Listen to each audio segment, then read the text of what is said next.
it's Jay in the workshop today. I wanted to play with something expensive and neat, and that is this art clay silver. It is not silver colored clay. It is in fact clay that is embedded with silver particulate so that when the clay burns off, you're left with a silver piece behind.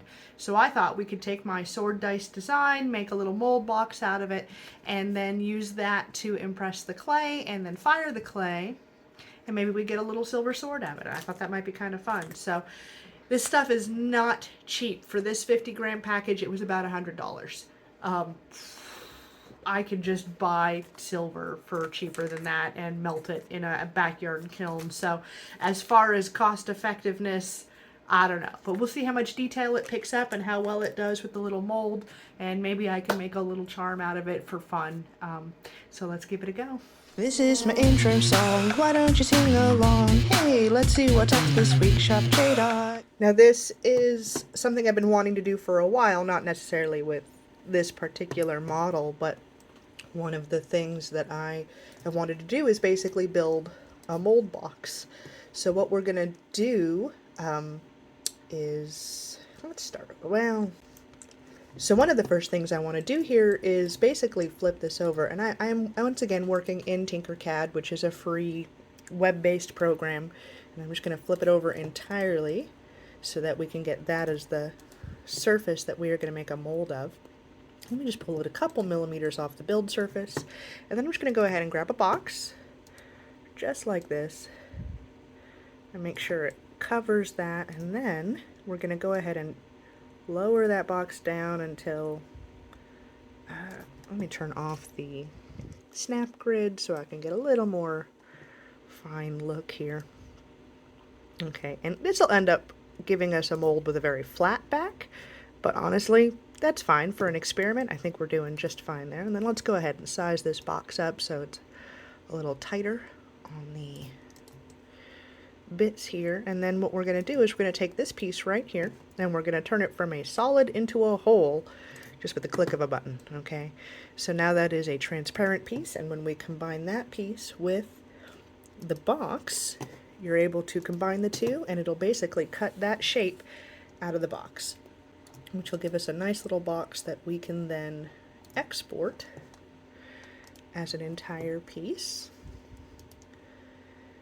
And then we should be able to 3D print this, and then I'll have a box that I can basically squish the clay into and hopefully peel it out pretty easily so that we can have a perfect mold of our little dice sword and turn it into silver. So we're going to go ahead and switch over to our slicer next, which has some dice on the build plate because, you know, why waste the build plate? If we're going to be building something, we might as well build all the things. Now we have our little mold box right here. Let me just zoom in on that so you can see that it's got the dice impressions. Oh my gosh, nope, that didn't work out the way I wanted it to. Look, the dice are the wrong way. What is that?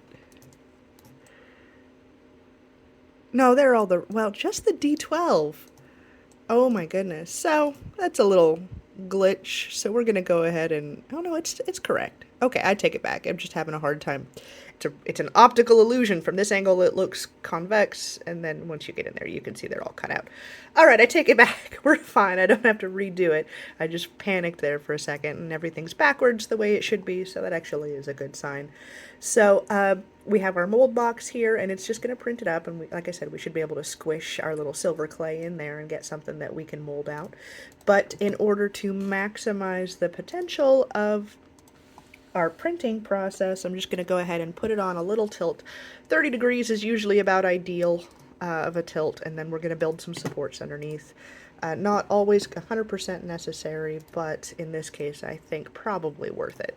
And so we're going to go ahead and build it at a tilt like that, a little sword, it almost looks like a coffin, right? A little sword coffin box, and then hopefully we'll get one or two good ones that we could really make some molds out of. So next step is going to be print these up, and we'll see how it goes. All right. Moment of truth. Let's see if these printed up properly. All right, I can see already in here one of them stuck. So that one obviously is a no-go, but this is why we print multiples. Okay, and the dice printed up. That one is a mangled mess, my goodness. But the ones on the edges looks like they might have made it. So we're going to pop these off the plate and get them cleaned up. And the next step is to see if they work as a clay mold. All right, here are our pieces all cleaned up and put together, and you can see the impression came out actually really rather nice. So let's get them off these sprues here and see if we can make at least a little clay impression and see what that looks like.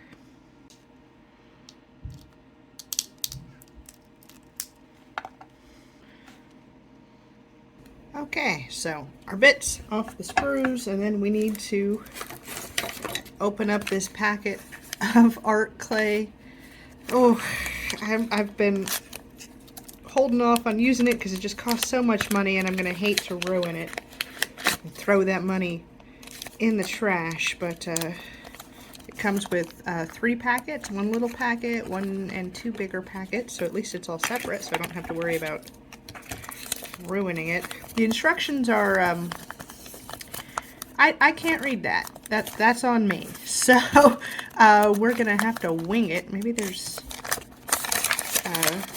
oh hey, English, good times. Okay, all right, just to pause for a moment while I read some instructions.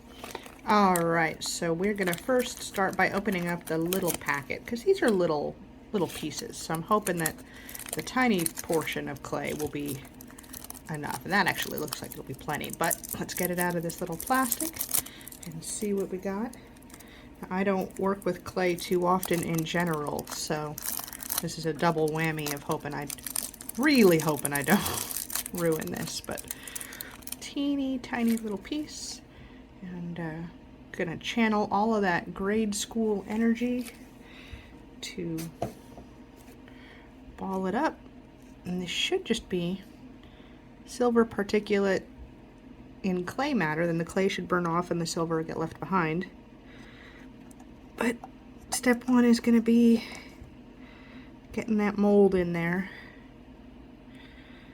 And it's a pretty soft clay, which is a feature. I was worried it was going to be hard to work or dry or brittle, but you can see it smushes but good. Now the real question is, am I going to be able to get it back out of this piece, and also how fussy am I going to be all about all the little pieces that I don't want to lose. All right, let's see. Now it did say that it needs to dry, and I was thinking we would be able to dry it once I peeled it out of the mold, but I'm thinking I might hit it up with the hairdryer in the mold. I'm going to take a knife, just clean up the edges here just a little. Hold on. Alright, it's caught in some of the grooves of the 3D print, so you can see the print lines, which is interesting. But before we fill up this other mold, I do want to make sure we can get it out of this mold. So let's go ahead and hit it with that hair dryer for a few minutes, and then see if it'll pop out of the mold, or if I'm kidding myself on that one. Alright, let me get the hair dryer. Alright, I found the hair dryer that we have never used to dry anybody's hair, but it comes in handy. So we're going to go ahead and turn this on and see if we can dry this this little piece here. So, okay, so I was able to dry it, and I did technically get it out of the mold, but it broke pretty good. So I gotta figure out if I want to try again and try and get it out a little more gently, or if I want to try firing this and gluing it back together after the fact, or what we want to do about that. All right, give me just a second to think about it here. Okay, I managed to get a questionable impression of what we were trying to do. The clay started to dry out as I was messing with it, so I was having a harder time getting an impression, but I think we can trim this excess clay off and then attempt to fire it. All right, let me get it trimmed up, and we'll see how it goes. So I was attempting to test fire this little piece to see if the kitchen torch I have would work. And I was starting to see some silver on the edges, which, I mean, I don't think you could see it, but it was catching some of the light.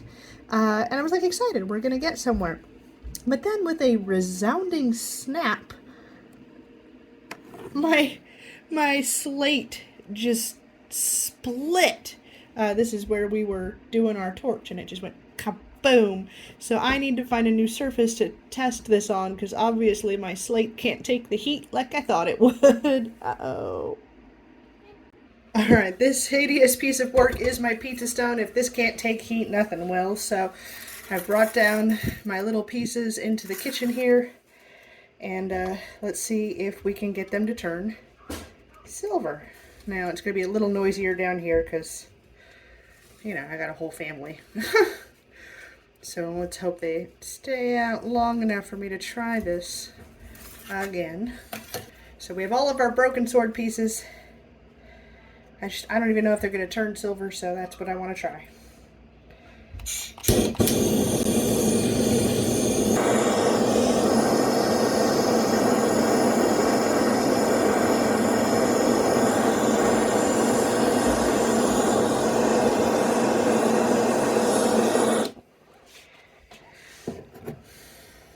Alright, well, they're not, like, the clay isn't burning off and revealing silver underneath, but I do wonder if I need to let them cool and maybe brush the ash off, because they're definitely glowing red as I fire them.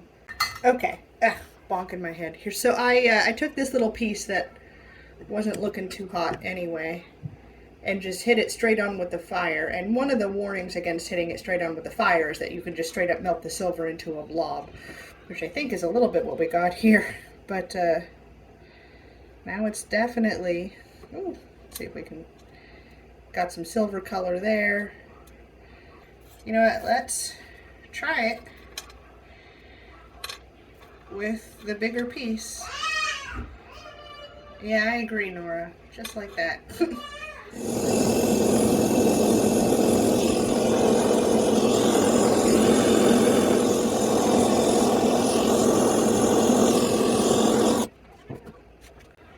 Wild. It's really, really ugly. Let me zoom at it. Maybe I'm just zooming in. But yeah, we got a very misshapen silver dice sword out of that. I'm a little nervous to try some more, but I think you can see we started to melt the edges a little. But there's still some definition. I'm wondering if maybe we just didn't start too small and cause ourselves some grief by trying something so finely detailed. But let's see if we can get these last three pieces fired out, and then we'll see what happens. So I only ruined one piece of my workshop. That's not so bad. That's a pretty good.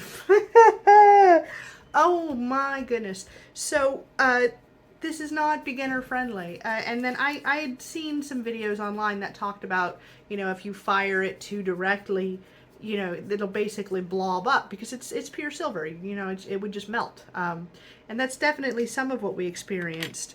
Especially, I don't know if you can even see on the teeny tiny piece how exactly not. Alright, maybe if I move it back here and then zoom in. Yeah, we didn't get any numbers on it. We don't get any anything other than almost kind of a shape, but very rounded. And then, of course, the one piece of sword we got that was closer to correct just looks like a bumpy sword. So, yeah, it did not turn out the way that I was expecting or hoping it to, but it's definitely silver, which is pretty cool. Like, it's a solid piece, so it might be fun to play with the rest of the clay. I didn't use very much today because I was nervous about it, but we'll have to give it another go some other time. I think we need to pick some different crafts, recover from our loss with something a little easy.